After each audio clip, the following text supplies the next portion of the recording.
It's Wednesday at 8:30 p.m. It's time for EoP. I am Freddie Burns. And I'm Big Al. And before we start the show tonight, we had a very sad loss to the EoP family. Al, I'll let you take it from here. Yeah, if you guys follow us on social media, you might have seen a post earlier yesterday. Big part of EoP got, I've said in one of my posts that we've met many people, worked with many people here at Edge of Philly Sports who have contributed, but also become friends and family over the years as part of it. And Gustavo is one of those guys, and just in unforeseen way, we lost him Sunday. For those who maybe didn't know who Gus was,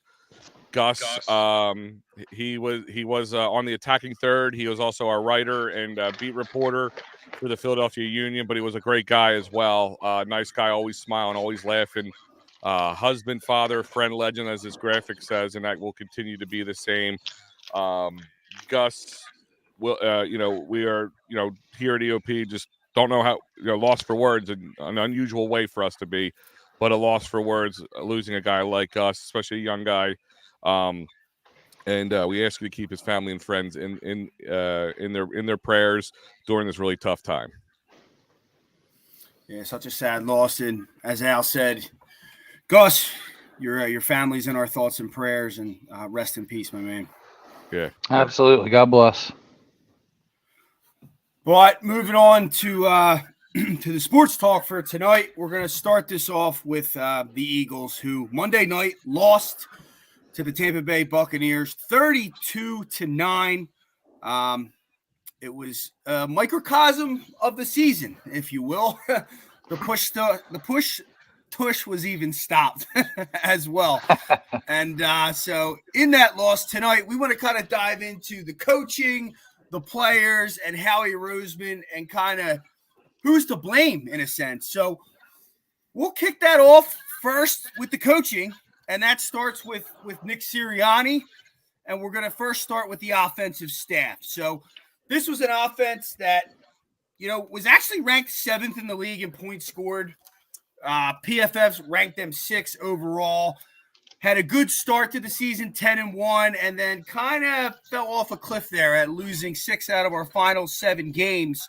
Starting with the coaching, I'll start with you, Joe. What is the issues with the coaching? What are your issues with the coaching, offensively specifically? Offensively, I just think it's lack of. I think it's inexperience. I think Brian Johnson was kind of thrown into a situation where it was like, he wasn't proven. It was more, he's a good guy to be around. The players like him, but he had no real experience with this type of role. He went from a quarterback's coach to the OC. So, I just think it's lack of experience with that. I think Nick being on that podium, saying, "Oh, this is my offense, my offense, my offense." Hey, that's all great, but when you're not the one, calling the plays, well, then what does that really say about your number one, your confidence in your offense and what you could bring to the table offensively?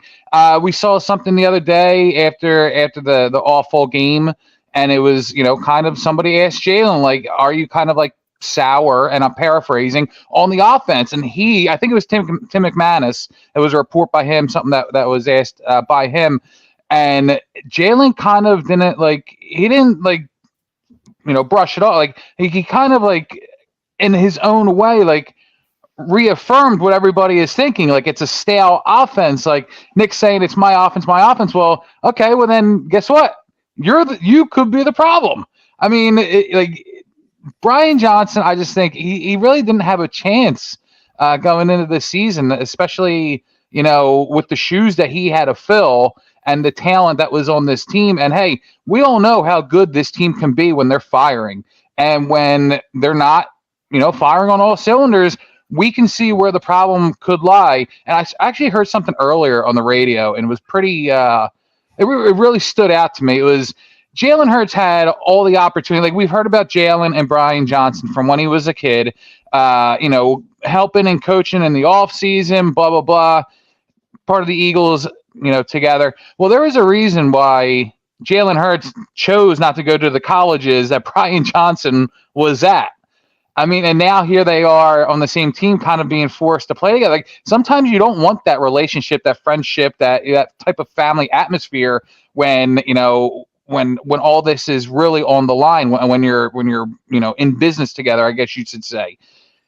The offense is stale, no adjustments, and I think Brian Johnson was thrown into a situation that he really had no idea what he was being thrown into.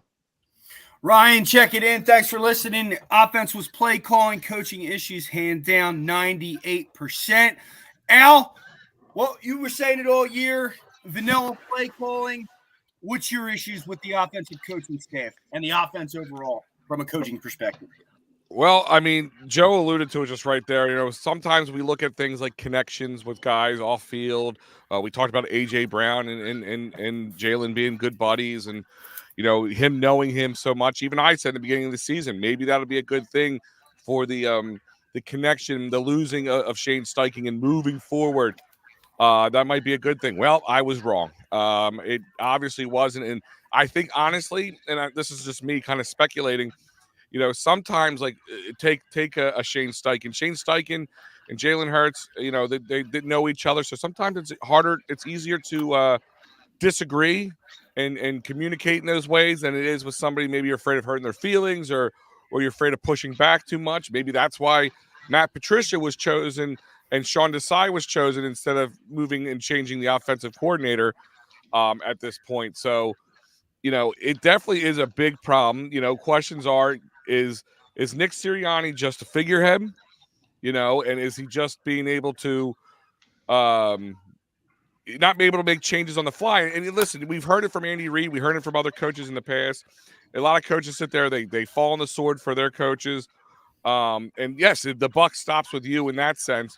But at the same time, then somebody's got to change. So Nick, if it's your offense, then you got, and he changed off. He stopped calling an offense quickly into his tenure here as a Philadelphia Eagles head coach.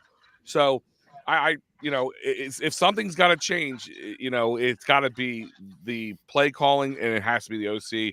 And I feel bad for Brian Johnson. He didn't even, he got a full year, and that was about it. But this team is in that window of now, and the window, to me, is not time to mess around with. You need people who have clout, who they can push back, like a Frank Reich did with Carson Wentz. We heard about him during that time, and when they changed on for Frank Reich and Press Taylor and all those guys came to it, he pressed back, and nobody could do anything about it. And John DeFilippo as well.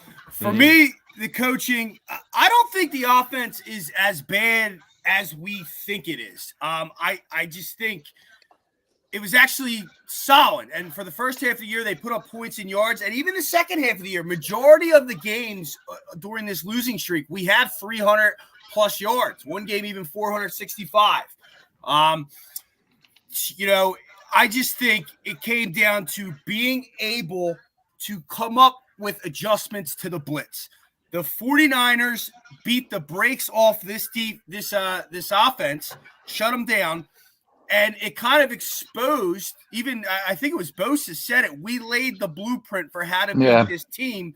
And from that point on, teams went in cover zero and blitz this team. And whether you want to say it's Jalen not recognizing it or not, it's not all. You can't put it all on him because this is his third, fourth year in this league. It's on coaching to come up with designs and play calls, whether that's shallow crosses or slant calls or running back screens, not wide receiver screens.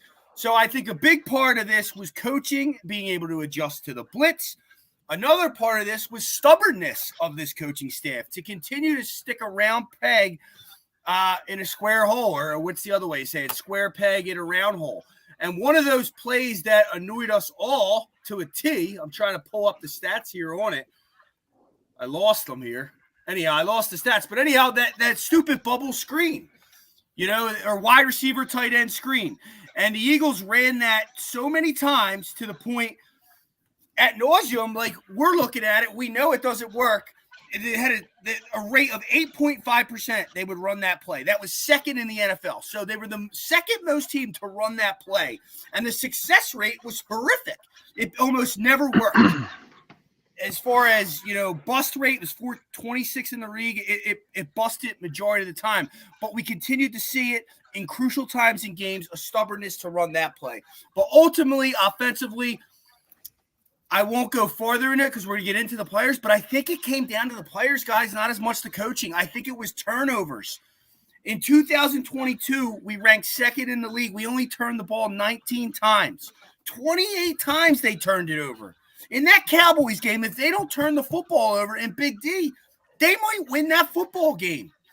And there's been other games in big spots, even the Giants game. A.J. Brown gets injured on that play. If he doesn't fumble there, they likely score. It's 10-7. Momentum changes.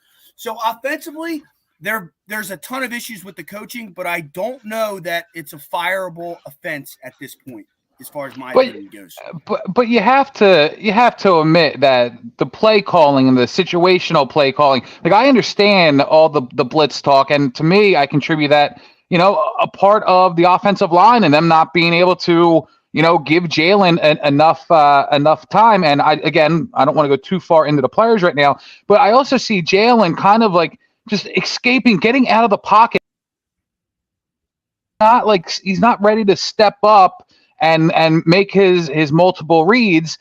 So to a point, I do agree with you when it comes to the players, but I have to go back to the play calling. I mean, we've all said it on here when it comes to running the ball. Like I said, I had an example a couple weeks ago where it was just like, hey, run the ball first and second down. You gain 4 or 5 yards each. You have a very manageable third down, 3rd and 2, 3rd and 3, whatever it may be. Or if you're lucky enough to get 5 yards on first and second running the ball, you have a first down. I mean, you have to look at the strengths and the weaknesses of the opposing team's defense as well. And you have to know what will work best. And you have to put your players in the best situation with the right, correct play calling. So that all comes down to coaching. Yeah, I'm gonna go with that too, and I'm gonna push back a little even further. I talked about vanilla play calling, and you, Fred, said the word stubborn. I'm gonna push back and say stupidity actually plays a factor into this, because if you keep doing this same thing over and over and over again, the word becomes insanity at that point. Because you keep going over and over again, you keep getting the same results, but you expect something different every time. It is now insanity. That is the problem I have. And if somebody's allowing that, if it's the head coach, Nick Sirianni, allowing that to happen, if it's Brian Johnson, if he's just letting Brian Johnson do whatever he wants and he's just doing that, or is it Jalen, just doing whatever he wants, which I don't think it is. I think it's one of those two who are allowing that to go, and either he was having too much faith in Brian Johnson, when I say Nick Sirianni, or maybe Nick Sirianni just felt like he didn't know what he was doing and he had to leave all his faith into Brian Johnson. To me, that is stupidity at its finest. If you can't make adjustments in the NFL, then you might as well not be here. 18 of the 25 dropbacks in that playoff game, they blitzed. 18 times, just all-out blitz. Yep. And there's plenty that goes into that. And I'm not saying the coaches aren't wrong. I just think it's all fixable. It's just what's concerning is through that 6-7 game, that 7-game slide, like you guys are saying, the stubbornness, the stupidity, that it felt like there were no adjustments. And when there were, something went wrong. When they finally threw a slant, there was a fumble. When they finally threw the out route, the short crossing route to Goddard, he dropped it for the first down. It was just like every time you saw maybe a little bit of adjustment, the other shoe dropped. And I just, there's definitely, I didn't mean to come off as if there was no blame to the coaches. There's blame for the offensive coaches to help these guys and put them in the right position so that they can be more successful. I mean, you look at the 49ers, and Purdy's got people wide open all over the field, because of all the motion they run. And Nick Sirianni's so stubborn, he won't run motion. Now, they did in Seattle. The first half of Seattle, they did. I mean, but bottom of they're ranked bottom of the league running it. Like, they barely run it. Because they get away from it. Nick's on record saying, I will not run motion just to run motion. When if you talk to defensive coordinators I don't talk to defensive coordinators, but like the people that talk to them, like Balding or Adam Kaplan, all them, like when they talk to those guys, the way to stop the blitz is to run motion because it lowers their menu. Then the defensive guy can't just all out blitz because you got to spread them out. But his stubbornness to not do that is just asinine. Right, and that's almost where I say it's the inexperience, because they go into a Bucks game, playoff game, with an extra day, and they know that the Bucks are one of the most aggressive defenses when it comes to blitzing in the league.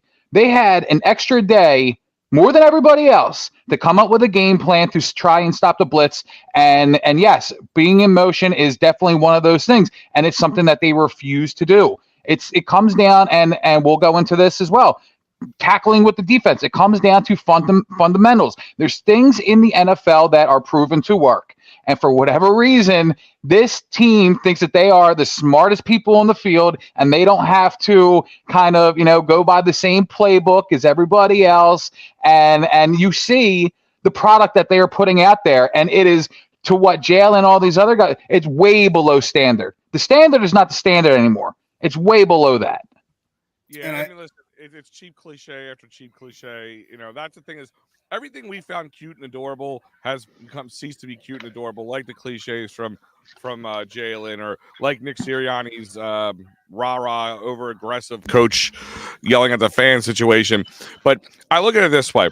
If I hire a contract to build my house, and he keeps coming to me and he keeps screwing things up and he keeps messing things up and things keep breaking, well, you might have to you're not going to let him just keep fixing it over and over again.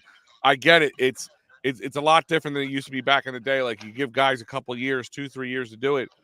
But I just think sometimes it's over certain people's heads. I never want to call for somebody's job, and I feel bad for Brian Johnson, but at times just a change needs to be made. And the way the NFL works, unfortunately, you go find, like, let's go the opposite. Say Brian Johnson is like this stellar offensive mind. That means we're probably going to lose him in a year or 2 or 3 tops. Like, that's just the way the NFL works anymore. So, unfortunately, if you're keeping a offensive coordinator or defensive coordinator around for a long period of time, either you're lucky and they have a guy who's just tried and true and doesn't want that job, or you don't have a good one to begin with.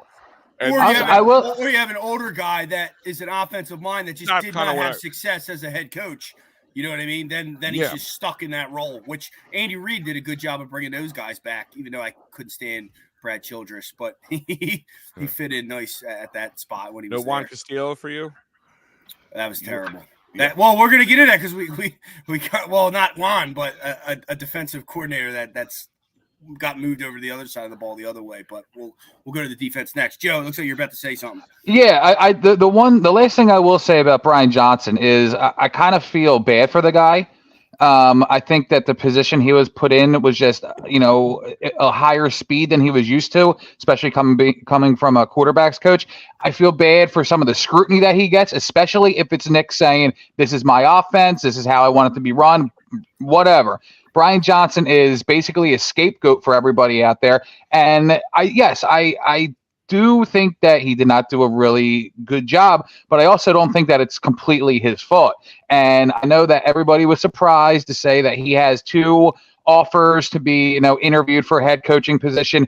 And one of the crappy things is first thing everybody comes out and says is Rooney Rule, because he is a coach of color. And I think that absolutely sucks, because it has to be like for that reason, people can't be like really interested in him because, whatever is happening in Philadelphia. I mean, I think, and this is one of the things I hate, because Al, to your point, you say you never come on wanting somebody to lose their job. And me as well. I think that's the human aspect of it. These guys have families and kids and people to support as well. But we also know that this is a business, and they get paid a lot of money to go out there and to do their jobs to the level that we all expect them to do. But when it comes down to the crap, the off the field, the Rooney Rule, the being awful, the name calling, whatever it is, like that part of it sucks. Mm-hmm.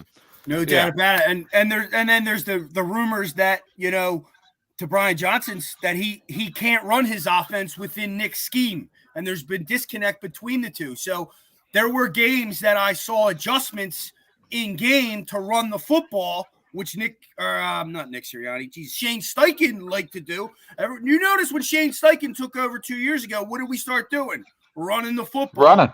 Yeah. And then that kind of went away now that he's not here. So, but Steichen had the clout to tell Sirianni to shut the bleep up. Like they were on that level where like Brian Johnson was given an opportunity by Sirianni. Now he's the OC, so he kind of probably has some kind of respect is more the word that he might not overstep. But that Vikings game, I remember that second quarter, they ran the football the entire quarter and they got the lead back. Then they went back to their nonsense offense, gave the lead away. It's running the football is a huge part of this. Yeah, and you're absolutely right, and that's where my major disconnect with the coaching staff is, and it's not just Brian Johnson, it's not just Sean Desai, it's all of them. It comes back to that culture. Like, where did it go? We were 10-1 after losing in the Super Bowl, something that never happened. This team never looked like. How many times do we say this team never looked out of it? Never looked out of it. The Chiefs game. Buffalo game. Listen, things had to roll our way sometimes. We use a little term puck luck with my Flyers gear on. But ultimately, something happened. Something got away from them. And to me, when you start losing that mojo, that momentum, and you can't gear it back, and you have what looks like you guys calling their own plays at really, really like bad times, like not just in the middle of the game. All right, we're gonna throw an audible like they did at the most crucial part of the game in Seattle. That to me becomes a loss to there's a respect factor, and maybe Philadelphia rolled the dice too much with two young offensive and defensive coordinators, and still young, even though he's been to the Super Bowl and playoffs twice, or three times for the playoffs. Maybe too many young guys, not enough grizzled vets in there who can get in the face of some guys. I think it was Jim Johnson who said it years ago. Players want to be coached, right? But good players want to be coached hard. And, we heard about the stuff that came out from the Niners, or not the Niners, but Javon Hargrave with the Niners, where he said that the comparison from, a lot of brotherhood in the locker room, but the big difference fell in how they practice, how intense their practices were. And if you don't trust your coach, if you don't trust your leader to do so, it's hard to win.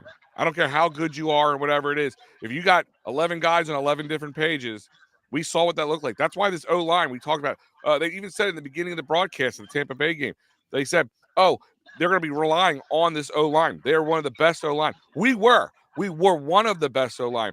But over the last 6 weeks, we were the best of nothing. The only thing we were best at losing was losing, and losing bad to bad teams. We made the jokes that, I don't know if they played the Panthers last week where they won. I don't think so. Or people are saying if the Eagles win against Tampa, Tampa's not that good of a team. They can go, and if they go to Detroit, or play the Rams at home, they could win that. They're not that great teams either. No, guys, I hate to break you. This team was not a great team. We were the bottom of the barrel, and I think that's what scares me the most. There's one thing about fixing scheme, changing schemes, or whatever it is, but when you lose the troops, and the troops just don't listen to commands and don't do anything they want, and it's a lack of respect, that's where I get nervous about the coaching. Al, before that, you talked about practice, and I got the best law practice out there. That's David R. Cherry, Esquire. Go to www.cherryinjurylaw.com. Call him now, 610-565-0300. Workers' compensation, motor vehicle accidents, personal injury, and criminal law. Call David R. Cherry today. Joe, you're about to say something? Yeah. I think, again, this is the last thing I'll say on it. I think when you come to Brian Johnson not being able to, run his own offense, it has to be next. You have Jalen, who, thought that he is not on board with Nick and his offense. And then you have everything from A.J. Brown that's been coming out. And I'm not even talking about just not talking about the media, or not talking to the media, but all this stuff with Jalen on the sideline. We know that the last play in Seattle was kind of, brought up by Jalen and A.J. to go down the field with it. I mean, maybe it is Brian Johnson, AJ, and Jalen, kind of having all these discussions, and it is kind of against Nick because they can't go out there and perform the way they want to. I'll tell you this: if their game plan was to throw a freaking bomb up with the game on the line with the blitz they're facing, then they got the wrong game plan. They should start listening to Nick. Yeah. And maybe that's why AJ Brown had to have a team meeting that we got to start listening to. I don't know, but let me ask you this question: do you think with any other veteran coach that if they called that and that happened, even if let's play devil's advocate for a second, let's say it worked, but they got the pass interference call, they were able to go down, score, win the game, say it worked out. You telling me a good head coach who has clout is not going to go with it and chew them out? Like come in, bring them in the room, take AJ and take Jalen in the room, start kicking trash cans and flipping tables and saying, no, what was that? What was that? I don't care if it worked or not. What was that? Like we need to be on the same page or we can't win. Like that's my thing. Is it a respect factor? He at least went to bat for them and blamed it on himself, which I think earned their respect. But we spent a ton of time on the offense. Let's move to the real problem, because the offense, as bad as it's been, has put the points up. The defense has been the trash garbage turnstile, giving up 25.2 points per game, over 433 yards per game. They do not get to the quarterback anymore. I don't know when the last time, I think Hassan Reddick had 11 sacks 6 weeks ago. He still has 11. He might have had 1 or 2 a few weeks ago. Zero pressure, just a change at the guard from Sean Desai to Matt Patricia mid-season. Just a complete mess this defense has been. The missed tackles. Al, you go first. This defense and the coaching staff, are they the problem? It's funny thing is I probably give the defensive coaching staff a little bit more credit because what they had to work with. I go back to that construction analogy. If you just have an old shoe to bang nails in to build a house, it's gonna look crap. It's not gonna work. It's gonna fall apart. So like I give them a little leeway there because I kind of blamed it. What was that? You're nuts. Sorry. Good. But the talent is severely lacking on defense. Things that we've talked about of not growing any secondary guys like cornerbacks and safeties over the years and having to pay guys, especially older guys. Let's be honest, anybody over the age of 30 playing cornerback in the NFL, it's like you might as well be 70. It's what you start losing. Use a term. Oh, I think he lost a step. Not rarely can guys come back from that in that position. So that was the thing. They would force their hand. Whatever happened with the CJ situation in the offseason really caused them to have to be forced to re-sign Slay. And I mean, nobody even saw. I mean, I have to give them. I guess I can't blame the Eagles organization too much on the Bradbury situation. But there's a guy who just fell from grace more than anybody on this team. I mean, it was all the way up to the last play of the last score of that game in Tampa Bay, where he was just people are purposely throwing to you. You got rookies, guys who barely played much at all this season, who they're not throwing at as much as they're throwing at Bradbury because they know. I mean, he's running into guys. He's falling on the grass like there's imaginary holes in it or something. I don't know what's going on, but I blame more of the defensive pieces that they had to work with, especially, and then a little bit of the scheming because these guys once again kind of went rogue on the D line. If they're not getting home, if they're not putting pressure on that quarterback, I don't care if it's Baker Mayfield out there. I don't care who it is. If it's Patrick Mahomes, Josh Allen, if you can't get any pressure on them, it doesn't matter. You're that secondary, and they went in with that game plan this year. Hey, don't worry. They're going to get home, and the defensive line is going to get home, and that secondary is going to be able to eat again. Well, that didn't happen, and it just got worse as the year went on. Joe, do you think yeah, go ahead.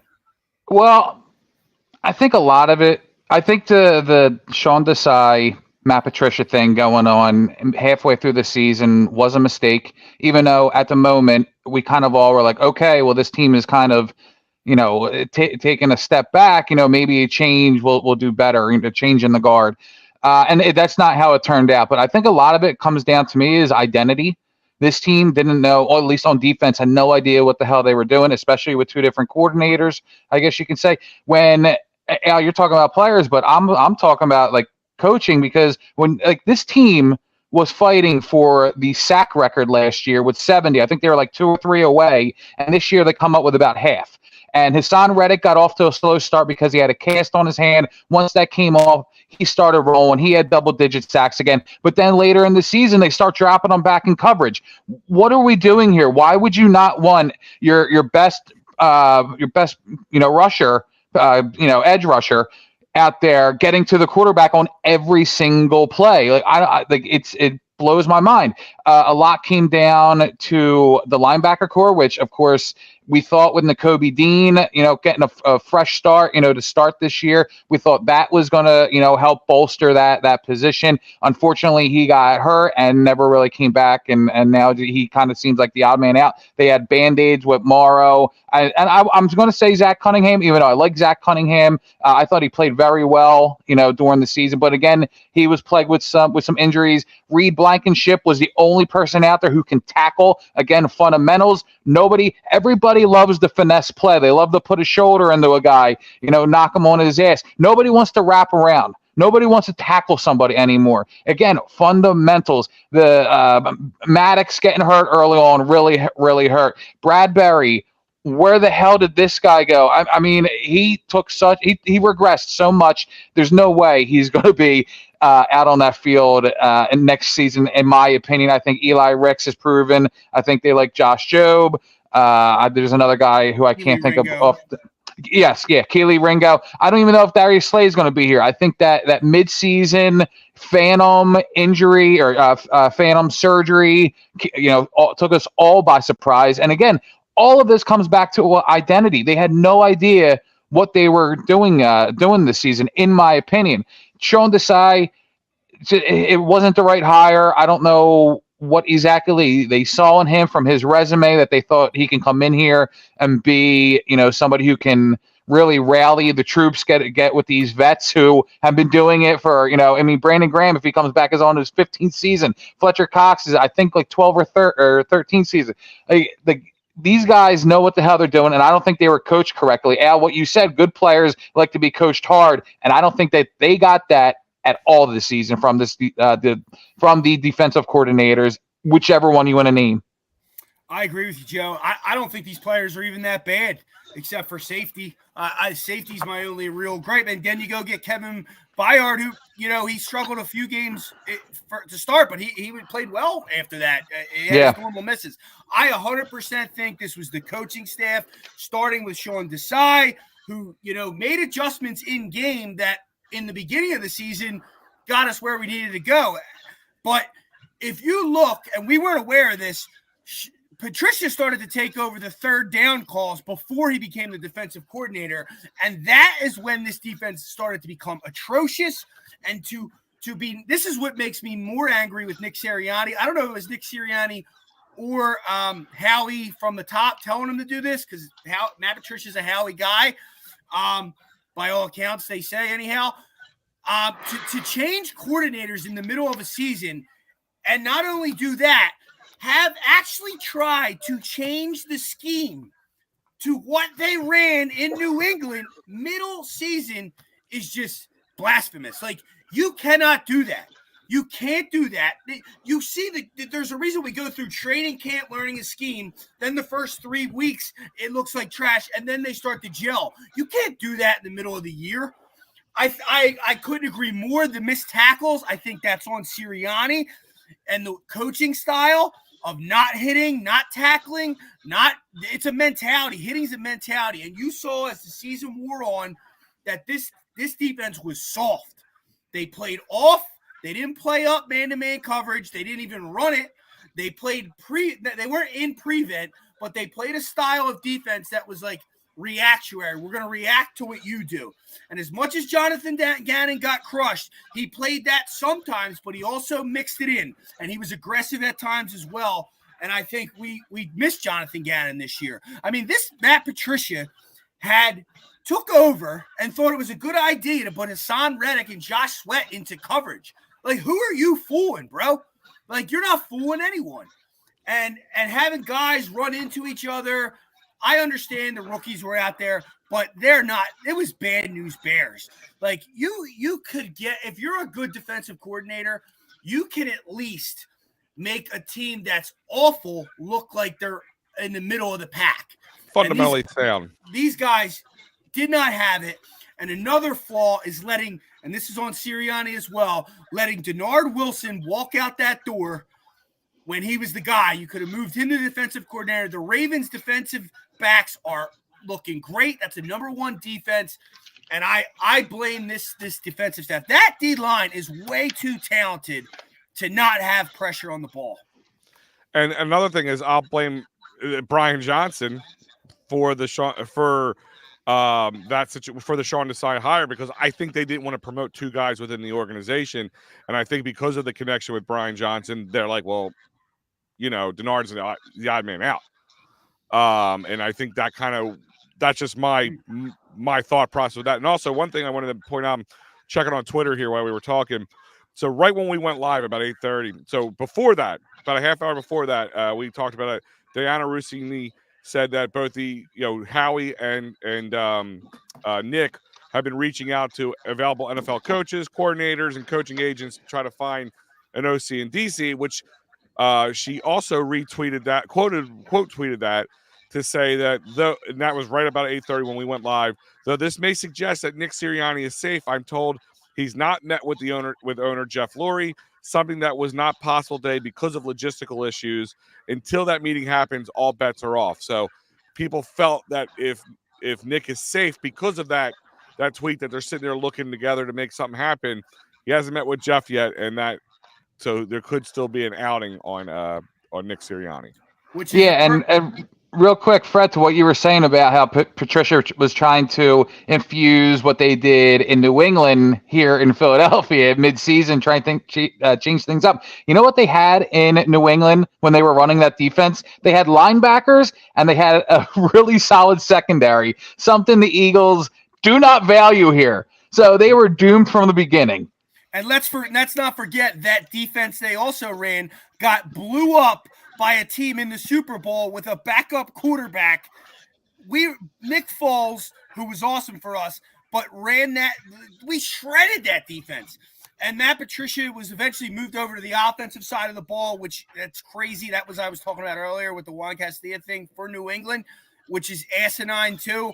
And he eventually was out in New England for a reason. So I couldn't agree more with how bad that was. But it was a good segue there, Al. Let's close up the coaching part of it.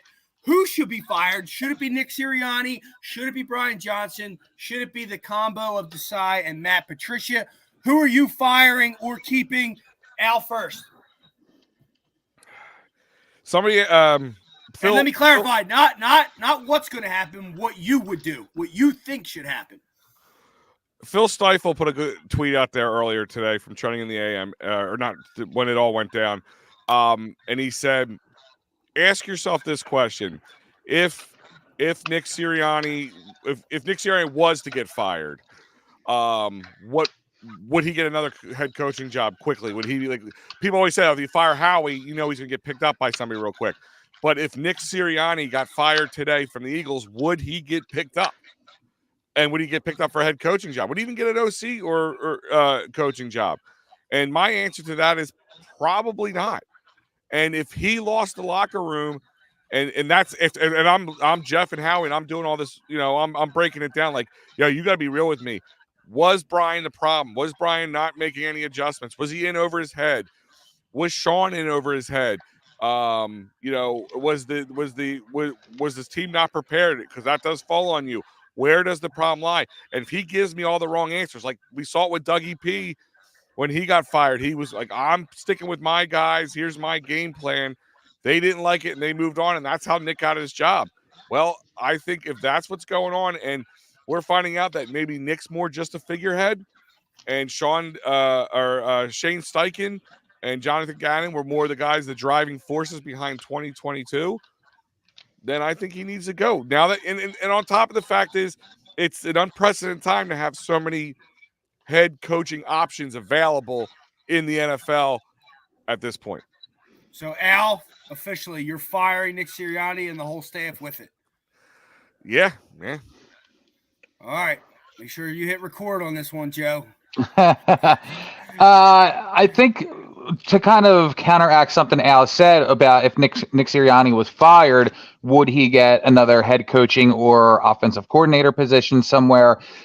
I don't know if you can answer that right now because of what is out there and available. If this was just another year where Belichick wasn't available, Dan Quinn wasn't available, Mike Vrabel wasn't available, would he have a better chance of getting picked up from somebody with lesser options? Yeah, I think so because, listen, he's been here for 3 seasons. He's been in the postseason all 3 seasons with a Super Bowl appearance. I think that does stand for something. So I do think if he were to let go, he would find another job somewhere doing something instantly. However, the problem with this is it's hard to say yes or no with I'll just say my answer is no to firing Sirianni, but it's hard to really have a definitive argument on it because of what is out there. Like I just said, like Arthur Smith, whatever the hell his name is, the guy who got fired from Atlanta. Is he a candidate to come in here? Absolutely not. Do I think Belichick will come in here? Absolutely not. But Mike Vrabel is somebody who really intrigues me,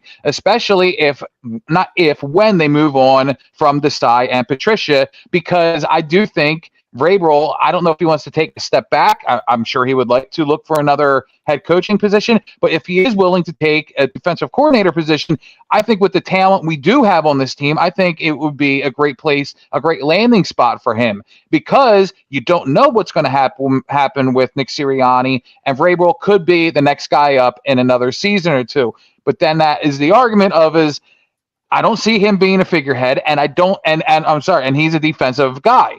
So, and he's a former linebacker. So these are going to be the core things that he wants to instill in the Eagles, and he's not going to be a yes man, and he's going to want to do his own stuff.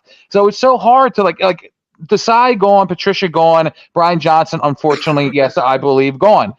Nick Sirianni is the only one I'm keeping around, and we've seen the success he's had with other coordinators under him, i.e. Frank Reich, i.e. Steichen, Jonathan Gannon. I mean, we've seen the proof in the pudding here. We know that he can rally these guys, and obviously he has earned their respect. So Nick Sirianni, I'm saying yes, 100%. He comes back. Give him another season. Good coaches do have bad seasons. It's just something that happens.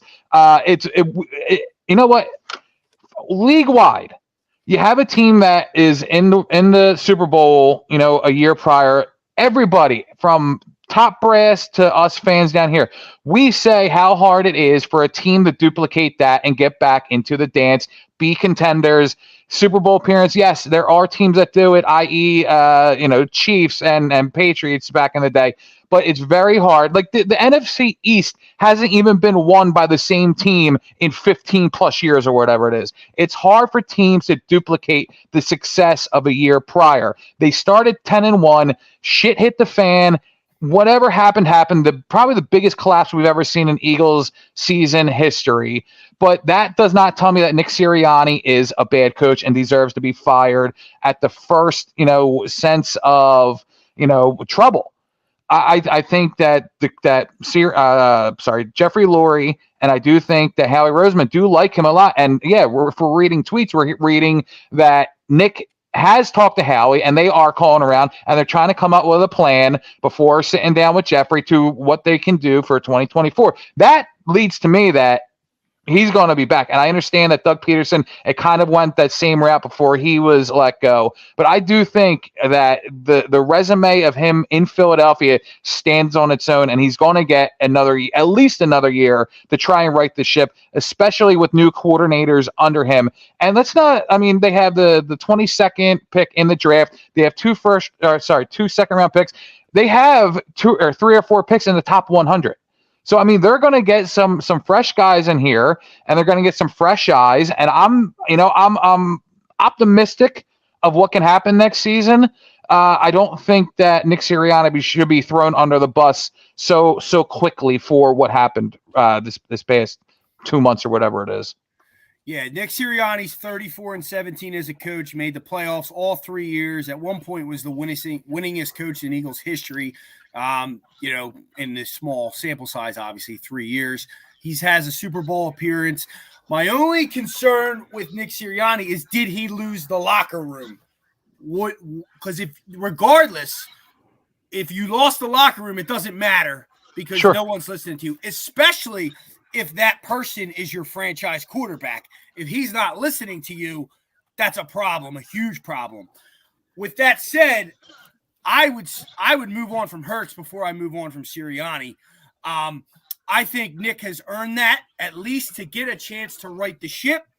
And I'm going to go back to the turnovers.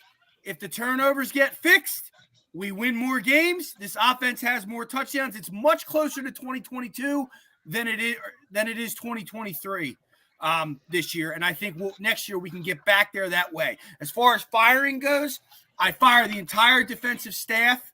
I'm done with them.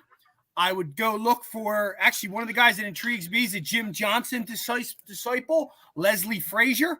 I know he struggled in Buffalo, but I think Howie will give him the players he needs to bring that style of mentality defense to Philadelphia. Philadelphia does not align with this Vic Fangio type defense. We want to be an aggressive defense that attacks. If we lose attacking, we lose, but we want to attack and tackle. You have to tackle. And, they have to open their eyes from blinders. Nick Sirianni, that's another thing I forgot to say. 2 weeks ago, he said the missed tackles are not an issue. We're a top tackling team in the league because statistically, at the time, they were top 4. Now they are 7. He was turned a blinder to what's going on. We need a defensive guy with that attitude in here. That's what I would do on the defensive side. Nick stays. I would actually keep Brian Johnson as well. Give him a second year, but I would bring in Frank Reich to be like a serviceable assistant head coach type guy. And I would also bring back Deuce Staley. I would make him the running backs coach if he would do it. I know it's probably a step down, but I'm pretty sure he wasn't on a team this year.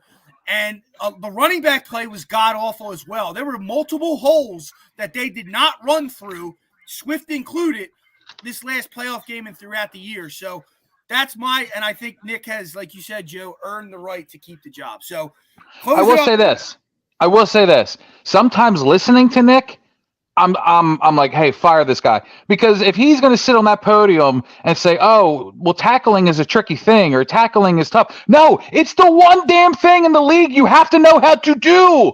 It's tackle football. They do this in Pee-wees. I mean, what are you talking about? Tackling is tough. It's the one thing you need to do. That when I hear him say something like that, I'm like, all right, this guy's a bozo and get him out of my sight. Ryan checking in. Are you guys serious about not bringing up the draft and Howie? We are going to get to Howie. We're trying to go to the coaches. We're jumping to the players. Howie's after that. So I promise, Ryan, we will get there. I see your defensive. I'm trying to align your comments with what we're talking about. So we're definitely going to get there. Before we get there, do you guys want to take a trip? If you do want to take a trip, I got the company for you, and that's Philly Sports Trips. And baseball's coming around the corner. They got a spring training March 13th to the 18th and March 15th to the 20th. Great packages. They'll have players all set up. It's a great time. Go to phillysportstrips.com. Phillies are around the corner. Go book a trip today. Also, Eagle season is done, but the next best trip, you got outdoor hockey. Outdoor hockey, and guess what? The Flyers are good. The Flyers are the 4 seed right now. 2024 Stadium Series hockey trip, February 17th, 2024, MetLife Stadium, right in Jersey. You could drive right there and get a ticket and go to their tailgate, or you could take a bus with them.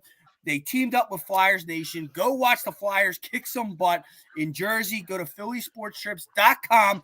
Book a trip today. They also have an LA trip. Go to see the Clippers and the Lakers. That's going to be an awesome one. So go to Philly Sports Trips. Great company. Best tailgates, best trips they got out there. They just got back from Tampa as well. That, despite the loss, it looked like an amazing trip. Only one way to enjoy a terrible game like that. phillysportstrips.com. So let's move to the players, and let's start with Jalen Hurts, because the big question here is his regression.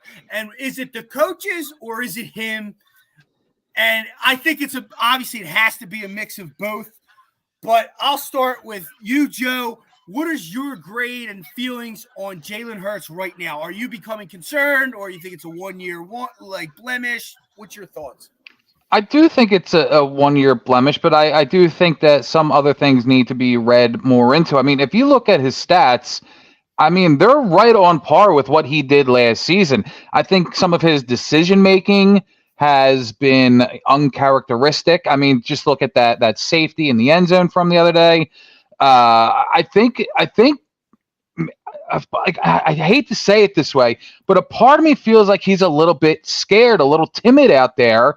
And I don't know if it stems back from, the collarbone last year in Chicago, or just eating crap a lot more this season when it comes to not only the offensive line, the makeshift. I mean, they had a different combination for the first 10, 11 weeks. And it seemed like that he was getting no time to be back there and make all of his reads. And a lot of it, I know I brought up him running out of the pocket, but a lot of it was him getting chased out of the pocket as well, and either creating or getting sacked, losing yards, giving up fumbles. The fumbles were up on him this year. Of course, there have been some interceptions. It seemed like he was throwing a lot of interceptions in the beginning of the season. Then it all slowed down. He started righting that ship. But ultimately, the turnovers are a problem if they continue into next season.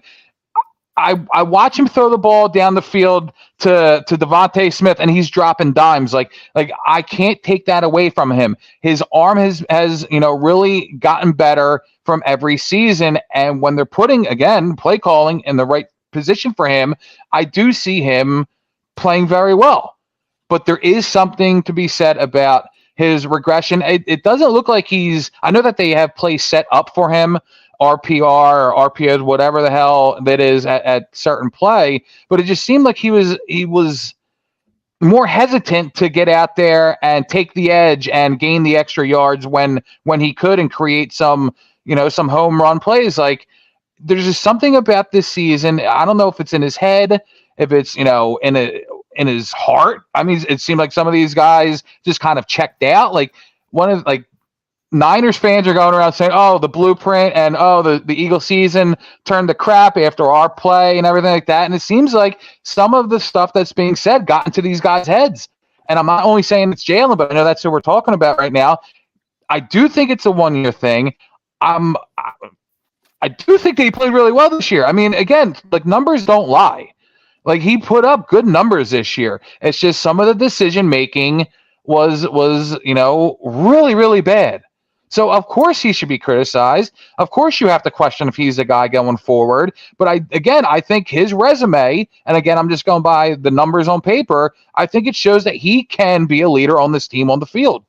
And those numbers were, he was 352 completions for 538 attempts, 65% completion percentage. Last year was 66, so right in line. I will note he had 460 attempts last year, 538 this year. That's a big jump and a testament to not running the football, as we were saying with the coaches. He threw for 3,858 yards. That's about 157 more than he did last year, so more passing yards. Obviously, with more attempts, that's going to happen regardless.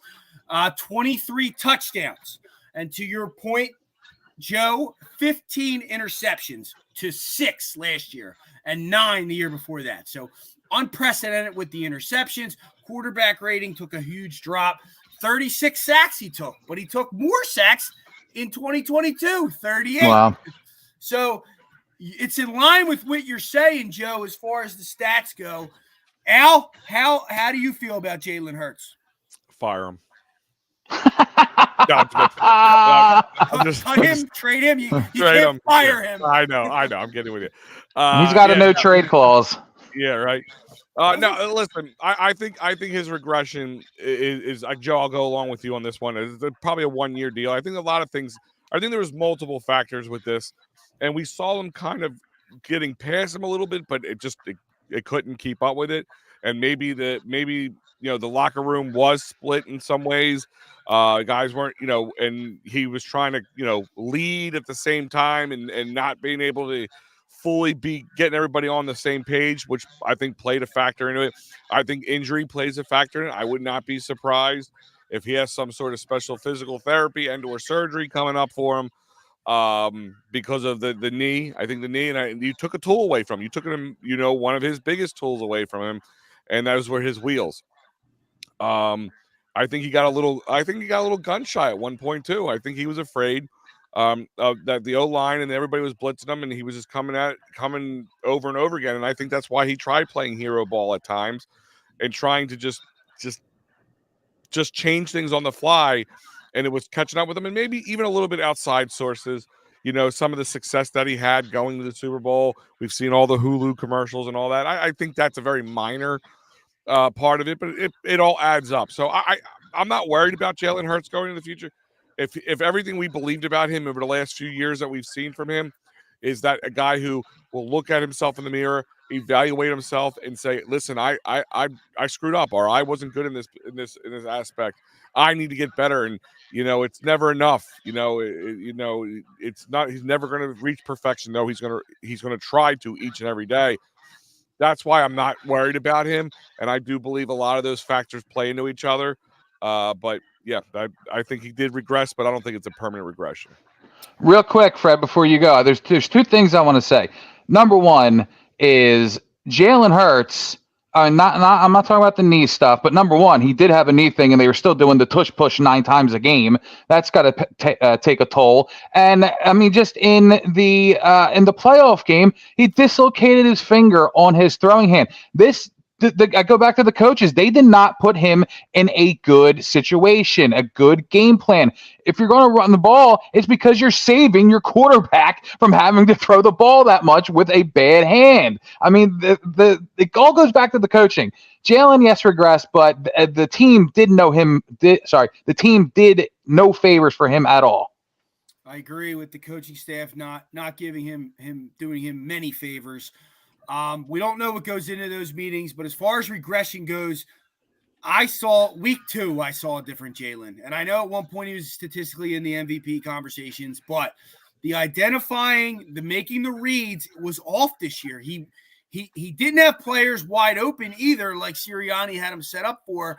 And a lot of times he was stuck on this one read or the screen pass. He would just throw it. It wouldn't even be there. He almost got Devontae Smith killed on a few of those because he just hiked it and threw it. So I'm definitely seeing a regression there from Hurts. Multiple times, there was a pocket. Even in the playoff game last night, he did not step up in the pocket. The blitz is coming. He's backpedaling and just throwing it the best he can. So it's hard to fully put it on Hurts because of the scheme or the play call. I don't know what the play call and it was, and it seemed like during all these blitz, there were just verticals being called for him. There were no crossing routes, no short outlets, no way to get rid of it. But then at the same time, as the quarterback, you need to identify the blitz and check into different plays and set that up for yourself. Hot routes. I listened to Clay Harbor talk about when he went to New England, but most teams have about 15 to 20 one-word plays. You just say, and they're hot routes and they're different short routes, whatever they are, to get the ball out fast. When he went to New England, they had 80 of them. Brady had 80 of them. So, Hurts had to have 10 of them, I would imagine at minimum, and for him to not call them at the line. And you saw times him and Kelsey arguing over the play. He tried to overrule Kelsey. Kelsey overruled him. It was a running play to the left, and it worked for 10 yards. So I definitely see a regression from Hurts. My question for Hurts is the leadership thing. That is starting to come into question for me. And I was like, that's BS. That's BS. Until he answered the questions about Nick Sirianni post-game the way he did. And I'm like, wow. I'm like, You're gonna pawn this off here and act like you didn't know people were talking about firing Sirianni, like you just didn't watch any, he knew. And then today, but he said it in more of a weird way, but then today they asked him again and he almost went back, he knew he said something wrong. He said, "Would you guys ask me again?" Yeah. And I said I didn't know about it, right? He's like, "Yeah." And then he goes, "We're gonna do this together." Me, Coach Sirianni, and Brian Johnson totally changed his tune. So, I don't know what's going on there, but I do know all the players stepped up for Sirianni. There's been no bad talk of A.J. Brown. The only thing I heard is there was issues in the locker room as far as with Slay and Hurts potentially and AJ Brown, and there's like a weirdness going around that might be a problem. But something changed from that 10-1 time to the end. I don't know what it was. I saw Brandon Graham on the sidelines going, Hurts, you don't know Jalen Hurts, after Jalen Hurts put the team on his back those games. So I don't know, but something's up. But as far as the stats go, fool me once, shame on you. Fool me twice, shame on me. And there's a quarterback in this town that I went off the stats for instead of my gut, and his name's Carson Wentz. And the year after that Super Bowl, his stats were better than his MVP year, and I didn't want to see it. I didn't want to see it for year after year. So for me, Hurts has one more year for me. If he doesn't improve next year, we got to know the writing's on the wall. But if he does, it's all good. And it was the coaches. Hopefully they work it out. But that's my stance on Hurts. Moving on to, let's skip the missed tackles. We kind of I knew it already. 9:35. Let's just go defensively real quick. It was a joke. What do you blame most player-wise defensively? We talked. Al, you go first. You said the talent wasn't there. What most of that defense talent should we be getting rid of? Oh, Bradbury. Oh, if it's not him, if he's not the first guy driven to the airport, I don't know who is. You know, we pounded the table for other guys, like we want to get Shaq Leonard in, we want to get Byard in. You know, they were trying to patch leaky holes in the ship with some bubble gum, unfortunately. But I think Bradbury is the number one guy that has to go. Regression isn't even the word for him. He just like the Eagles season, James Bradbury is the human embodiment of this Eagles 2023 season. You know what I mean? Last year, or 2023 season, last year, he was at 10-1 part of this season. This year, he was at second half of the season. He just fell off and it didn't look like he could block anybody. I think there's college teams that wouldn't be afraid of him. There's literally guys who are rookies who had little playing time up until the end of the season here, who other teams weren't throwing to, but they were throwing to one of our top guys in James Bradbury. He was the biggest problem out there, and it wasn't just like, oh well, they weren't the defensive scheming and all that stuff. That didn't help a little bit, but the biggest problem is I don't care what scheme you have. I don't think James Bradbury was going to be able to fit it. James Bradbury's a good one. I'll say one pushback that I forgot to bring up with the coaching. Do you and that's more of a question. Do you think when they started, like he played really good the year before, like awesome. Do you think it goes to the coaches with him too? They started messing with him in training camp, putting him in the slot, making him learn a new position, and then like they put him back there. And the missed tackle, he always was accountable, but that missed tackle the other night was so hard to watch. Like it almost looked like the effort wasn't there. So I agree with you, Al, that he was trash. I just sometimes think like maybe it was the coach with him, but I don't know. What are your thoughts on that? Listen, I think they were trying to find a way. I think they knew this coming into it. I think they kind of knew that he wasn't as good as they were hoping. And listen, maybe look at was it Charlie CJGJ, who had the 5 interceptions last year, and I think he missed six, and he missed a good portion of the season, like a quarter of the season. You know, was that because the defensive line was getting home and it was just made it easy, kind of like Reed Blankenship when we had our last interception with him? So did the D line being as historical as they were last year make this cornerbacks look better? I think that plays a factor into it. I think they saw that in the early on and before the season even started. So maybe try put him in a different spot. And I think a little bit of the Devontae Maddox situation also forced the hand there too. But I worry that was what happened, and they were trying to bury the problem, but unfortunately, problem kept rearing its ugly face. Who are you getting moving on from, Joe, and what players are you blaming? Yeah, and let me open up. I'll open it up for the offense too. I should have said that too, Al. My fault, but offensively too, if you want. Yeah. For the defense, I mean, Bradbury, I believe it was only a 1-year contract he signed, and it was, for pretty substantial money. So you have to know the writing's on the wall for him, especially because of some of the cornerbacks that we named.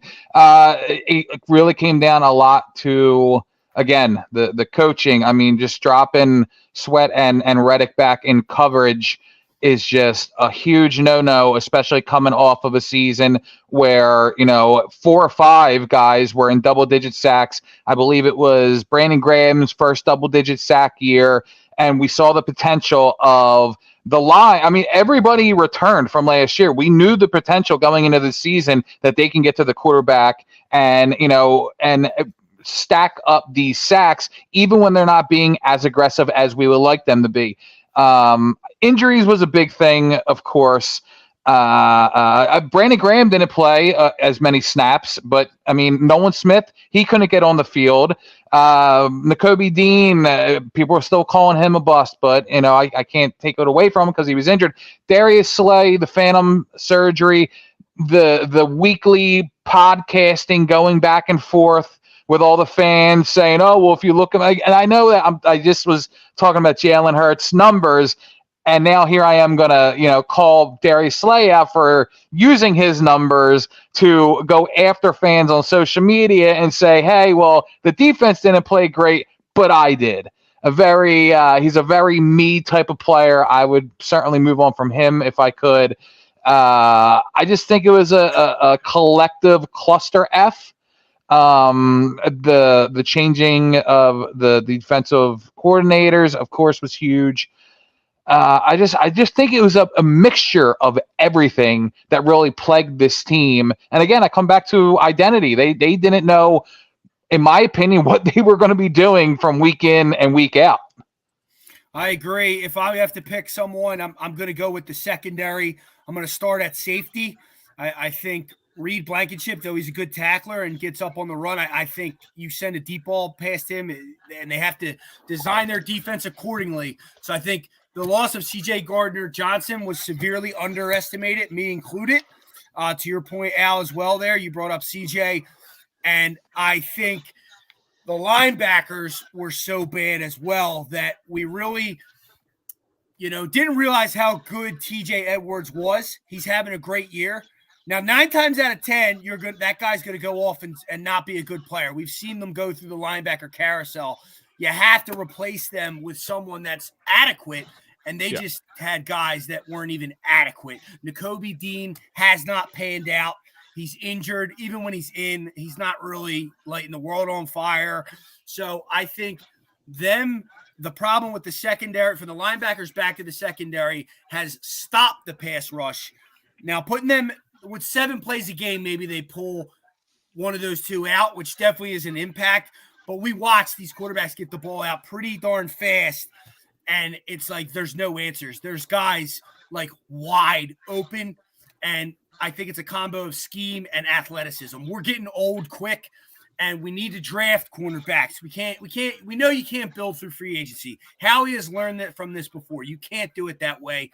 And maybe some of the things we did, we have to revisit. But I definitely go secondary, over anything. I think that it starts there, and that's why the pressure wasn't as good.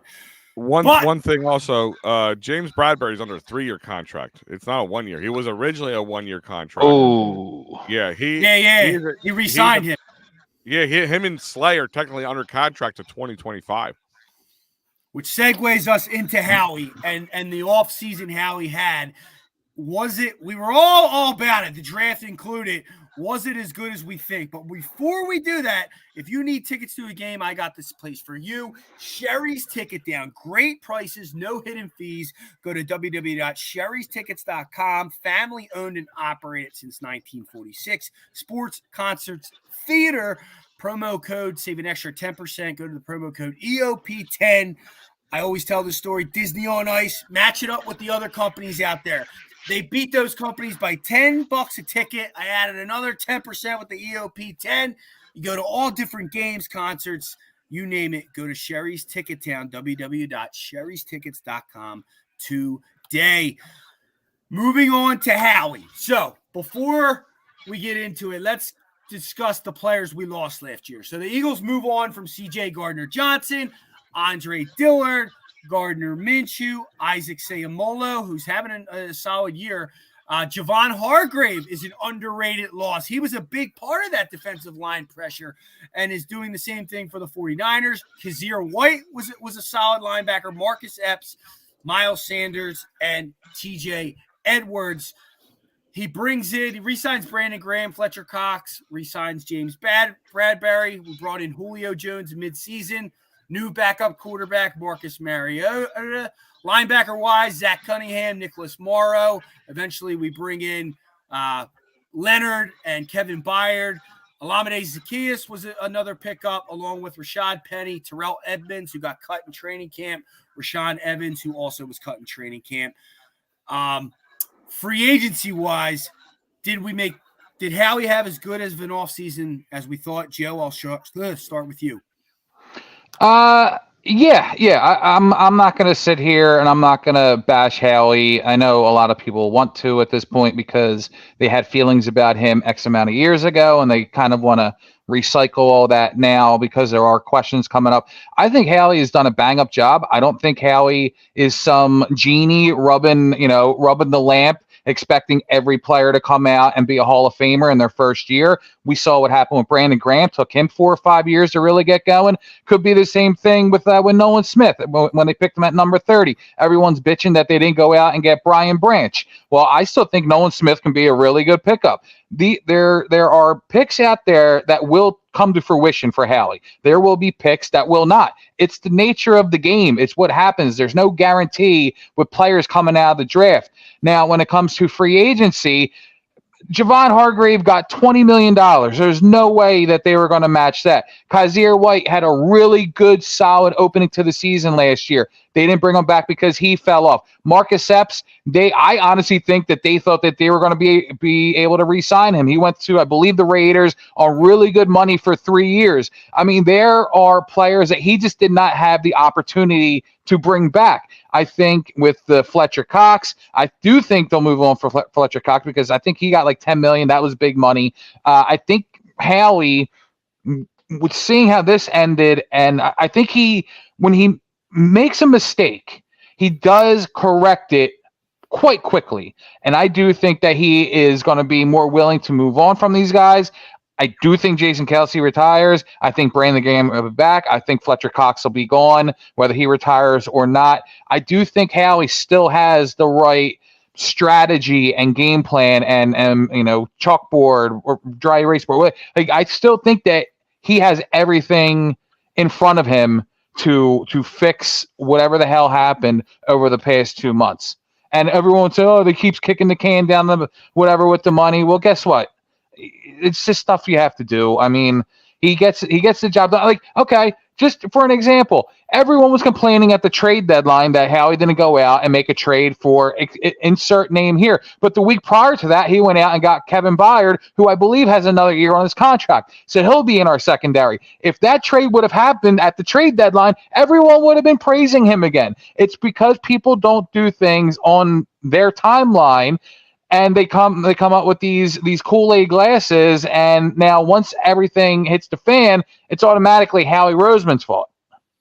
Howie Roseman, in my opinion, is an amazing trade free agency guy. He's a salary cap awesome, and he makes the wizard of trades. To your point, the Kevin Byard trade was amazing, and no one should have been complaining about the trade deadline. You don't overpay for stuff. I think, and I'm going to go to you, Al, here, and you spoke about it, the drafts are where the questions come into play. And I think we got excited for this year's draft, but as Jeffrey Lurie says, you always grade them 3 years later. So I'm going to go back to the 2020 draft because this is the 2023 season.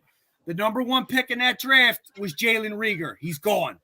Number 2 pick, Jalen Hurts, franchise quarterback. Assuming that pans out, that's an amazing hit, though he said he drafted him to be a backup quarterback. 3rd pick, Davion Taylor, gone. 4th pick, Kayvon Wallace, gone. Other 4th-round pick, Jack Driscoll, solid veteran fill-in lineman. Everyone else is gone. John Hightower, Sean Bradley, Prince Tega, Wahoo, Casey Toohill, Quez Watkins. Is actually a player on the team, so I have to argue he made some catches. He is on the roster. So from 2020, he has 3 players still on the roster. One of them is the franchise quarterback. I know, Al, you've been criticized his drafts as well. go into Howie and how you're feeling about Howie now. Yeah, listen, I agreeing on the fact that he does do some things really good. And listen, the one thing, like when Howie did admit his mistakes, like when he admit like how he was drafting, where he was drafting from, trying to be the Joe, I think we used the term smartest man in the room back in the day. Like he made changes, and he started looking at like pro ready teams and bringing in guys like Devonta Smith and all that. Yeah, if it wasn't for Jalen Hurts, that is a really not good draft class at all. For the most part, even Quez Watkins is a question mark at best, and the two other guys probably won't even be here next year. Jack Driscoll is, I think he's up on contract this year. Yeah, he's a free agent. So with that being said, is if you notice some things in there, anybody he got for the secondary didn't pan out, and he didn't get them until later rounds. Like those are things like sometimes he just focuses on too many certain areas. Oh, the trenches, which we all agree with. It is one in trenches, but at one point you got to make a maneuver. And Fred, you just said it, you can't go in the secondary and constantly just keep buying and buying and buying. It's going to be too costly, and you're going to have these moments when you have over 30 Darius Slay and James Bradbury who are still under contract with you. So that means you're going to take a cap hit somewhere. I think I saw Bradbury's contract when I was looking it up. It said something around $12 million next year for a dead cap. We lost you. I think you muted your mic. Anyhow, I would have moved. I don't want to just go on that draft. I wanted to start there, but then it gets better, and that was still under the Doug Peterson regime. So then the following year, he drafts Devonta Smith. That's definitely a hit. Landon Dickerson, we thought was a hit. He's been up and down, had some issues, penalties. Hello? Should be a hit. You're back. You back, Al? Yeah, sorry. I'm running through the 2021 draft real quick. Sure. Milton Williams, the only defensive lineman to show up in the playoff game last night. I would say that's a good pick. Zach McPherson, meh. Kenneth Gainwell, they use him pretty often. He misses holes. I don't think that was a good pick. Marlon Tupalotu looks like a good reserve lineman. That's a good pick. Taron Jackson, Jacoby Stevens, and Patrick Johnson. So it seems to get better. To Joe's point, he recognizes mistakes, and he does improve on them pretty quickly. So is Howie to blame? Yes. Can he improve on things? Yes. I think we have to just calm down, blame him, get angry with him. He shouldn't be meddling in decisions on the field, which is the rumors that he does. He shouldn't be bringing in Matt Patricia, but he's a damn good GM compared to what we've had, and we've had pretty good players and sustained success under his tenure. So I think we have to give Howie the benefit of the doubt. Yeah, and to kind of go back to what Al said about what we said about Howie back in the day, he thought he was the smartest person in the room. And to what I said and what Fred, you just said, that he corrects his mistakes very, very quickly. You went back to the draft from 3 years ago, and it was crap. I mean, let's be honest. And then he realized he made a mistake, and the year after that, he basically went all Alabama, and then last year he went all Georgia, and it's exactly what we've all been screaming from rooftops about, that he should go and get these players from these pro-ready teams.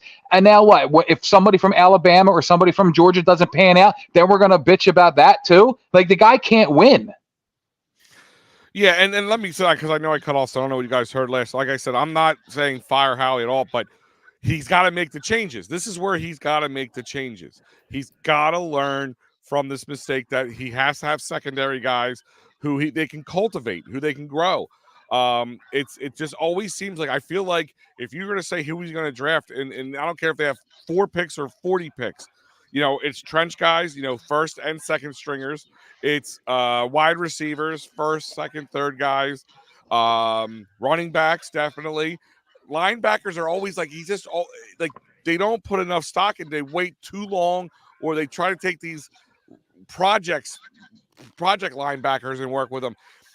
You just have to, it has to be a philosophy change, I think, is more or less, not just a drafting change for me. A philosophy that I'm going to put a little bit more effort and a little bit more resources into the backers and into the secondary, but especially the backers. Look at all the good defenses out there right now. All the teams that are still in the playoffs, they got good linebackers.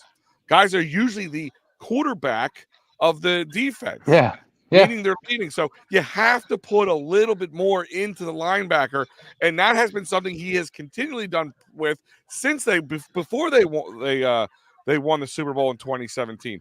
So listen, he can make the changes. Go right ahead. I'm not saying it can't be him, but like they have to make changes. Nick Sirianni, and they got to change things out and do whatever. Fine, but he's got to make the same changes as well. Listen, I think he has made a slight adjustment. That he drafted Nakobe Dean, it didn't work out. Now the guy was falling. He drafted Keely Ringo. We'll see. But I think, you have to have a more emphasis on. I agree with him. You can't be paying linebackers crazy money, but you have to draft linebackers that are have skill and have speed, not these old guys that are just running around. You need athletic linebackers that are going to be fast to the ball and at least be able to hold their own. With that said, I need a beer. And you know where I'm going to get that beer? Dolan's Bar in Ridley Park. 24 East Sellers Ave, right here in Delco, Ridley Park, PA. They got Quizzo music, great times, memorabilia giveaways. There's always a celeb thing going on where some sports celeb is in there. Old timer, 93 Phillies are always in there. Old Eagles, old Flyers. Go to Dolan's Bar, great times, get a beer, and try the wings. The wings are absolutely amazing. With that said, let's move in to a great game that happened last night. Unless you guys anything left on the Eagles that you want to close out on. They're stupid. Next week, we'll get into that was the best so far. Off-season moves and what we should do and what we expect to happen. But let's move on to our Philadelphia 76ers, who last night beat the defending champion Denver Nuggets. Joel Embiid outplays Nikola Jokic. He had 41 points, 7 rebounds, I think 12 assists, something like that. 13 assists maybe. Maybe it was 17. A ton of assists. He out-assisted Jokic, who the Joker is supposed to be the pass guy. We've seen this year Embiid has shown he can. But ironically, the Joker out-rebounds Embiid. He had about 19. Both amazing players. Great game. Sixers win. How did you guys feel about that watching that game last night? Joe, you go first. I thought the game was great. I mean, Embiid kind of came out before the game, he talked about some of the criticism he's been getting about kind of ducking these games, with an all-star like a Jokic in it. And he came out and he put up it was back-to-back 41-point nights. I mean, this guy, this is to the kudos of everybody in the league. Everybody says how dominant he is and how unstoppable he is right now. And to see both those guys on the court together, I mean, it's the game that you circle when you look at the schedule coming up. Like, Jokic, Embiid, they're both going to be in the running for the MVP. This is one of the games, the key marquee games that you just are waiting for when it comes down the line. And to see the Sixers come out winning by 5, I mean, this team's really good.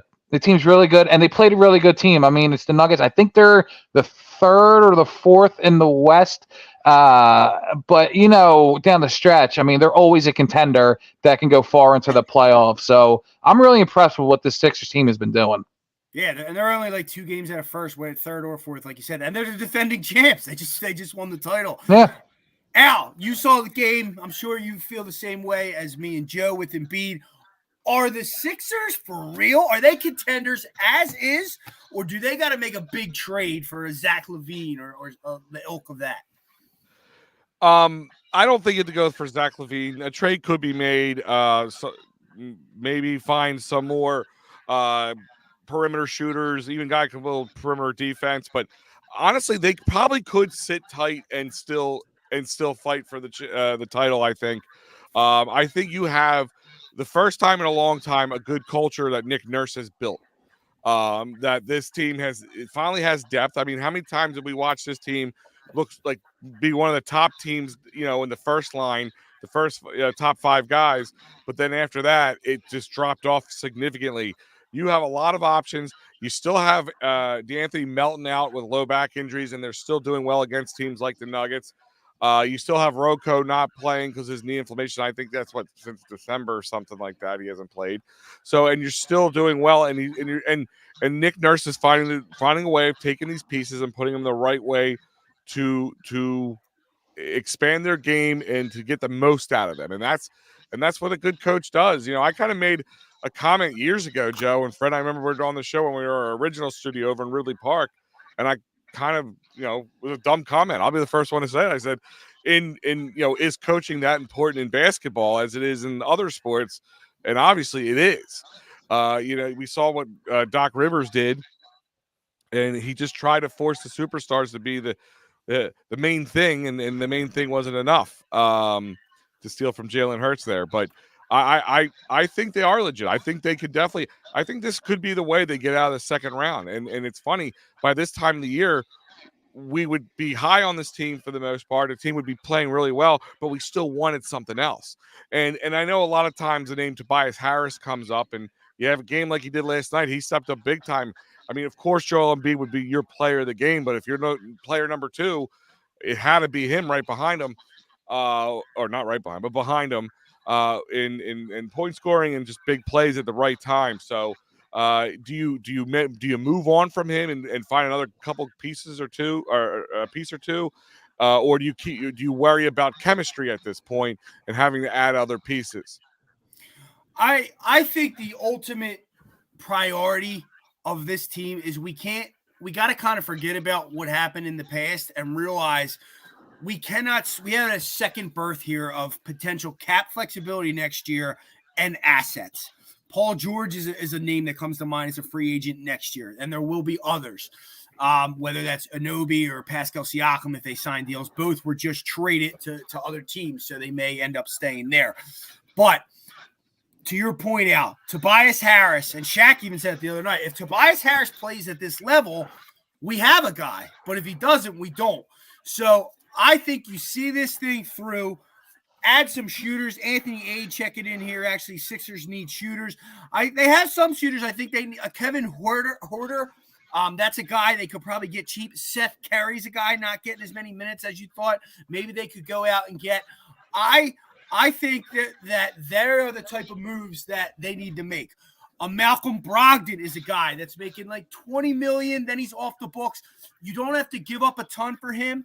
You can still keep Tobias Harris. He's a guy that can handle the ball off the bench and then also knock down shots. I think subtle moves like that you try to make a run at the title. But I think as is, having a core team and playing together as a team is so much more important than going for the star. I think that star stuff is out the window. You're watching the Suns look like they're old, washed. Bradley Beal's injured. And then you got Chris Paul barely meshing in over there with the Warriors.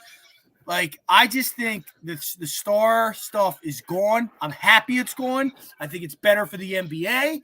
Build teams, win championships with teams, add pieces like the Bucks. Add Drew Holiday. He's not a superstar. He's an all-star. Good player. Add him. Him and the other guys escaped me. But they Chris Middleton.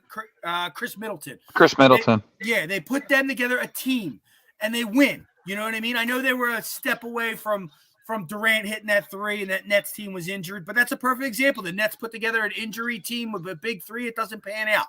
Last year, the Nuggets win. Jokic, who's his superstar that he has? He don't have a superstar. He has an all-star, Jamal Murray. Same thing here. Embiid, Maxey, Harris is a great third player. He just gets paid too much. Once that contract gets off the books, you can re-sign him for something more reasonable. Go get someone else. I think they are for real. Nick Nurse is the real deal. I'm pumped. They're going to get to the next round as is, and we have a coach, guys, that actually has X's and O's. And one other thing I saw, especially last night, watching, and they brought it up on the broadcast a little bit too, but you saw it right before they talked about it, was the end of the game, Joe. Fourth quarter, 7 to 8 minutes left in the game there, and Nikola Jokic is going in to check in to go back in the game, right? And it's funny, like, he looked over to Embiid, and Embiid looked at him, and as soon as he got up, Embiid got up, and it's a tied game at this point, might I add. It's just like, that really got me excited. Like, he's not, because like you said, people have talked about him, like, kind of backing down, right? He's not 100%. Like when he has to play these guys, he's sick or he has an injury and he's not ready to play. That always seems to be the issue. But he got up for it. Like this was it. Like, and he was feeling it. And he got Jokic off his game, and he got even Murray. Like Fred just said, he's an all-star.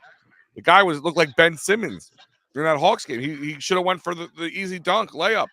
Doesn't go for it, passes the ball out, makes a mistake. They turn the ball over. They don't turn the ball over more than a few times all game, and then like 5 times at the end of the game. Yeah. Timely turnovers definitely screwed them last night. To your point. I mean, seeing Jokic come off the bench, Embiid standing up. Like I don't know if it was Nurse saying, "Hey, when you see him, you get up. You're subbing back in as well." I don't know what the case is there, but the fact that Embiid got up and he's like, "All right, you know what? It's tie game. You're going back in. It's go time. MVP versus MVP." I mean, you love to see. I honestly think Joel Embiid has such a different mindset going into this season. I think certain things that may have been on his mind, i.e. the MVP, scoring a back-to-back scoring chance, I think he just wants to be healthy enough going into the playoffs, not have to worry about any ailing injuries in the second round, whether it's another fractured orbital or, taking a hard hit to his back or whatever it is. I mean, right now, they changed the rules of how many games a player has to be a participant in to be an MVP. And Embiid's getting up there. You have to play in 65 games. Embiid's he's towing the line of not being eligible for an MVP chance. And I think he's fine with that. I think as long as he is staying healthy. I mean, look at beginning of the season, he was only playing 3/4 of the game because of how dominant he and everyone else was playing. And then he's going out there and he has these stretches of triple doubles and everything. He just wants to go out, be as dominant as he can, stay healthy, and finally get that championship. Yeah, I mean, listen, it's like he's got those check boxes now. They're off his back. He's playing better than he did during his MVP season. And the effort doesn't have to be as hard as it was, I think. I think he was pushing himself and struggling to get there. Not struggling, but like really pushing himself to get there and really wearing himself down to get to that point. Now it's just happening. And like I said, Nick Nurse is putting people in the right spot. And listen, the big difference is if you want to look at the numbers that changed from this year to last year and even the last few years, probably the last 5 years, look at the assist percentage, Joe. Yeah. It jumps significantly. And that's the thing is, it goes back to what I said about the Phillies, like what they did wrong in the postseason, especially at the end against the Diamondbacks. What did they do? Home run ball. They didn't just spray the ball into the field. They didn't spread it out. What was Jalen Hurts' big difference last year to this year? Everybody got the ball. Everybody got touchdowns. It was cool, like talking about Jalen Brown, AJ Brown, with that whole streak that he had. Yeah. But when things were spread out and things were scoring, we were good. We were high. Everything was doing good. I think the same thing's happening here. They are spreading the ball around. The egos have gone to the wayside. I mean, like him or not, James Harden, there was some benefit to him here. He was, the step back threes that you see from Maxey, you got to give Harden his due there. But other than that, I ain't give him anything else because he is an ego, and there's too many egos. And even listen, Embiid is an ego, but there's a difference. There's a difference where you think you're bigger than the team. I think this is a year that Embiid knows he needs his team, and I think Nick Nurse just sold him on that. And he's fully bought in. And proved it to him. Like he's just proven, look at man, you're winning as many games, if not more, than you are last year, and you're working less to do so. There's a way of going about this. I mean, and let's not take away from some of the other guys. Batum playing great, Great defense. I think Jokic got denied by him twice. One was called a foul, and I think it was BS if you ask me. And then Marcus Smart Sr. playing well. Kelly Oubre, he's out there. Oh, yeah. Him and Max are just balls of energy, man, and they're bringing the excitement with them, and I think that is something Embiid will feed off. Tobias Harris, I mean, listen, outside of a little bit of his he's inconsistent. But that's Tobias Harris. Again, Fred said it. If you subtract Tobias Harris's contract from the situation, we're not having this conversation. Right, of course. Tobias Harris is doing what he's going to do. But to answer the question we all started with, I think I went a long way to do it. And Joe, I'll let you kind of chime back in. Are they legit? I think so. I really do think so. Yeah, I absolutely do. And kind of to go back with the Tobias Harris thing, like we're finally at the end of this contract. You know, something people have been waiting for since like really year 2, and now it's like, well, is he good enough to be a supporting 3? You know, for more than just this season? Like, is it worth bringing him back for another year or 2? I mean, obviously not at that type of money, but if he's willing to come back, like, is he a strong enough role player right now that you would consider bringing him back? I think you have to look at it. I think, of course, we all say it. The home run all-star trade, you probably shouldn't move forward with on this season. You have cap next year. You have assets for whatever type of trade next year. I think you do go out and get some supporting cast. We already like the depth of the bench. You can get another guy or 2 on here to be, you know, better shooter, better higher percentage shooters like a Seth Curry. I think when it all boils down to it, though, I mean, I'm loving what this team is. We all thought that they were going to go out before the deadline and go for that all-star type of trade. We all now know that that's not what they need. The coaching, to your point, is the coaching that much of a difference?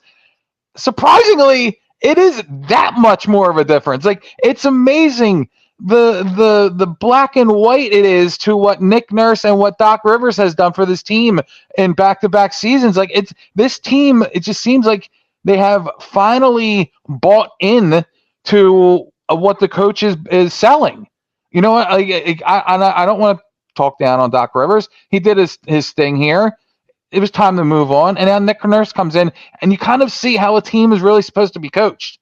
I mean, Doc Rivers hasn't been to an NBA Finals since like 20 years with the Celtics. I mean, there's a reason why he never got back to that. Nick Nurse has been there and won it as well. And we're just saying it's 2 different coaching styles, but we're seeing what this team needed to move forward to kind of get over that hump. And I do see them going further than the second round, and that's with their current roster. Yeah. So yeah, I mean, I don't think they need. I mean, if like Tobias Harris, the only reason I trade him is if you're going to get some super value for him, like 2 really good players, or a really good player that's going to fit the need. You know, I think somebody said like Buddy Hield and all that. Like that would be trade. He's under contract and all that. I think Ant said it. But like if there's availability there where you can make a trade, you know, for somebody like that, where you might be able to also lock him up, a guy like him, because he's under contract still for a few more years. And you really want to run with that, that's fine. But yeah, I think this team can do a lot the way it's built. Really can do a lot. But real quick, because I know we're kind of running on, you know, time here, but I want to jump onto the other team at the Wells Fargo Center, Joe. Another team that is like I feel like we all just been holding our breath. Okay, when's it going to happen? Like, everybody's holding the shoe up. When's it going to drop? Joe, like we just talked glowingly about the coaching of the Sixers and the teams and the scheming and all that stuff, but the Flyers, where are they doing it right? I think one of the things you have to contribute is kind of like what has gone on in Philadelphia over the past like 5 years or so. When the chips are down, you rally together, you go out there and you play your tail off. You see what the Flyers are doing after these games in the locker room. They're giving away the underdog mask that the Eagles were doing back in 2017. I mean, this team is coming together. Like John Tortorella has been here for a couple of seasons. There's a new president. There's a new full-time GM. I know Danny was the interim last year once Fletcher was let go. But you're seeing players want to go out and kind of like represent and be proud of the team logo on their sweater, because everybody expected these guys to go out, play like crap, and just play for, you know, a higher draft pick come next year's draft. And they're like, no, screw that. We're going to go out and we're going to play as hard as we can for us, for the guys in the locker room, for the top guys, the Danny Brières and the Keith Jones, and to prove it to themselves and to prove it to us that they can go out there and they're not just some team that are going to lay down. And you're seeing it with the youth. And, you know, Couturier, first off, him coming back from injury has been amazing. Owen Tippin has been stepping up.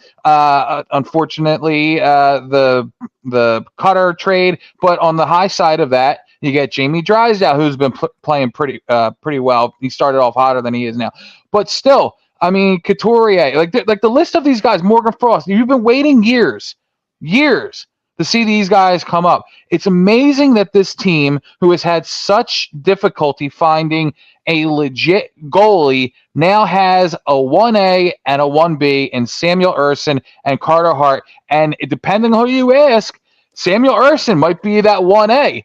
People are saying that, maybe Carter Hart's getting into that discussion of, well, if you have Samuel and you just drafted 3 goalies, you have some goalies in the pipeline, is now Carter Hart really that much more expendable? And I say this all the time with the way they're playing.